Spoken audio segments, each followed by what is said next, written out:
off a little bit here and there. So Kamala Harris's popularity reaches before nouns. record high. Rob, can you play the clip I just sent to you, Rob? Play the clip I just sent to you because they're telling us she's the greatest of all time and how amazing of a VP was. And this is mainstream media pre her being the presidential candidate. Go ahead, Rob. Reports that say that you have the lowest approval rating of any vice president. Well, there are polls that also say I have great approval ratings. Swing voters don't like Harris.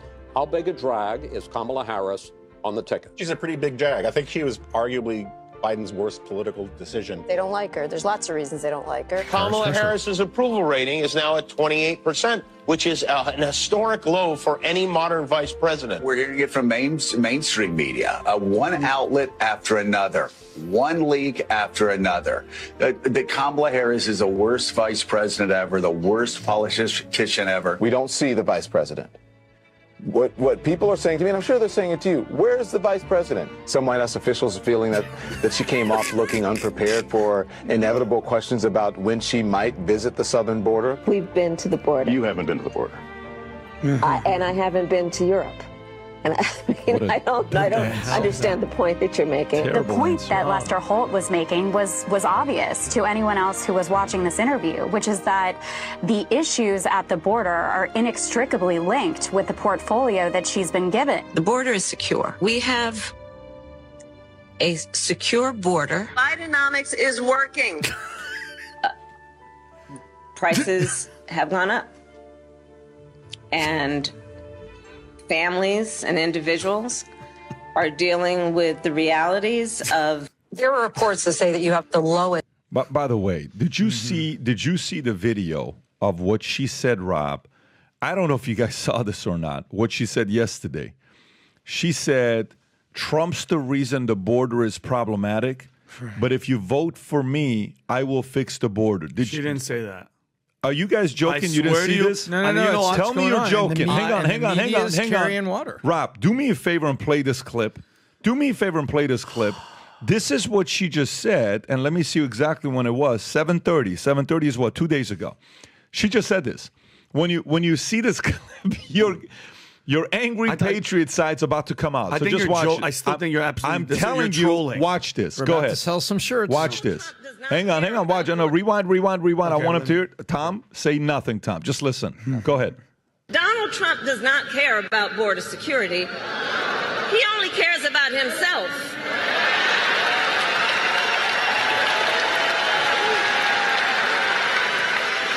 And when I am president, I will work to actually solve the problem. This is real? Yeah. So here is my pledge to you.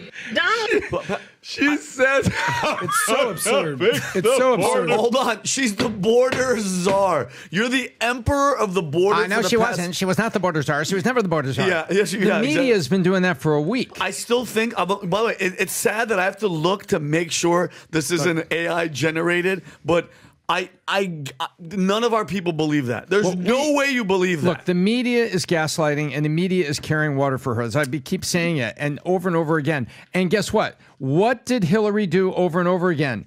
Pick an issue, accuse the other person of what you're doing, and take credit for the fix. Exactly. You know who said that?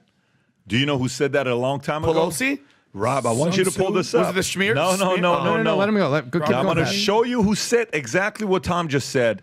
Said that a long time ago, Rob. Post that quote up there. Post that quote up there. This is, zoom in. Accuse the other side of that which you are guilty. Joseph Goebbels, Nazi propaganda minister. Oh boy! Wow, so great playbook. They're saying that the other side, Trump is the reason for messing up the border. And by the way, this is all you have to ask yourself: how many people will that work on? Oh, not so many. No, hear me out. No, hear me out. It's actually very important to ask this question. It's huge. The amount of people, like right there, the people that she's talking to, how many people, no matter what she says, will sit there and say, she's right? How many people? In that audience? In Atlanta? 42 to 44%, the core. No. The audience in Atlanta. 85, 90. I'm going to say even more than that, right? That's going to believe her. Okay. Oh, yeah. But go to the people who are the audience that the vote matters to. How many of them of the independents who are educated people who have watched what she's done, who are Democrats, will sit there and say, oh, listen, honey, we're going to vote for her, but she's so full of shit. Yeah. How many people say that? How many people actually sitting there saying, what's she talking about? Everybody knows you're the reason why the border sucks. What do you think, Tom? Well, I tell you, I have facts behind this, not opinion. What's very interesting, in the polling bounce, I've been doing research on polling bounce, and in Arizona, when they started asking people, what are your top 3 issues? All of them, independent, Democrat, Republican, Arizona, have the same 3 issues in the same order. Immigration, economy, women's rights, in the same order. Why? Immigration, number 1. The intensity of the response from all voters in Arizona on immigration was like at an 8 out of 10 on the intensity scale. Why? It's live, living, and it's in their front yard. You don't have to be a Democrat or a Republican to see the homeless people and to see the immigrants walking around and making you not feel safe in Arizona. You see that? So it's number 1 for all voters in Arizona saying, hey, this is messed up. We can't have this. Doesn't matter political party. Now you go to Missouri, guess what the intensity level was? The intensity level was like 2.5 to 3. Why? Because immigrants aren't going around Missouri, and it becomes a theoretical argument between me, a Democrat, let's say, and you, a Republican. We're just yelling and screaming at each other.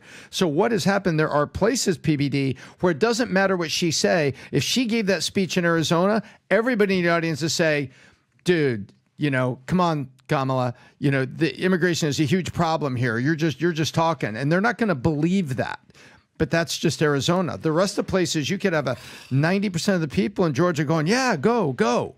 I'll give you a little feedback here. So in storytelling and in comedy, there is a universal theme that transcends and works, and it is called the art of the callback. Vinny, you would know this. When you say something up front, and then you do your act, and then you bring up that story back. Oh my God, it came out of nowhere. Now, here's my thing. What's Trump's callback going to be? I'll tell you what it is, and it's so obvious to me. What was the map or the graph that he was showing when he got shot? What was it? Immigration. Oh my God. We can show that, Rob. Random. He brought that graph up at his speech of the RNC. Do you remember that? And he gave look at this map. I love this graph. It's the most beautiful thing you've ever seen. That is going to be a common theme he's going to bring up. Now, if he's on the debate stage with Kamala, you don't think that graph is coming back up? Yeah. Here it is right here. Yeah. Hey, Kamala. Look how many graphs are on there. Hey, Kamala, listen, baby. DEI, MEI, whatever you are. Yeah. You are this graph, girl. Yeah. Yeah. You're the reason I'm doing this graph. You're the border czar. No matter how much the mainstream media is trying to whitewash or blackwash what her job was as the border czar, we all know that it was her job to go visit the border, which she didn't do. So don't be surprised when Trump busts out this graph the billionth time. But no, Adam, great point. But what I think the point that he's trying to make is how many people that still kind of know this are going to go, I don't care as long as it's not Trump. Because this, by the way, she's running on, I'm not Trump. Anything but Trump. And Rob, speaking of that chart, can you show that video? Is it all right, Pat? The video of the girl. Trump yesterday brought up the girl that put up the chart that made him look, and he basically said that it saved his life. And he's like, I love that girl. She's a smart. He called her like a computer. He goes, is this it, Rob? It is. Let me fast forward to where he brings it on stage. Look, he's like, where's that chart? I love that chart. Dude, look at all the people back there. That chart. When I tell you, I'm going to sleep with that chart for the rest of my life. That chart. Oh, the amazing thing. The people that operate the computers and all the brilliant equipment we have backstage. She said to me, she's great. She's great. She should come out. Just tell her to come out here for a second. Quick. You got to get her out. She's never done this before. She saved my life, in a sense. I said, you saved my life. Here she is. Look at it. Wow.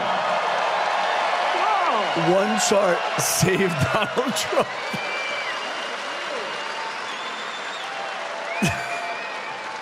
He kisses her hair. Kisses her hair.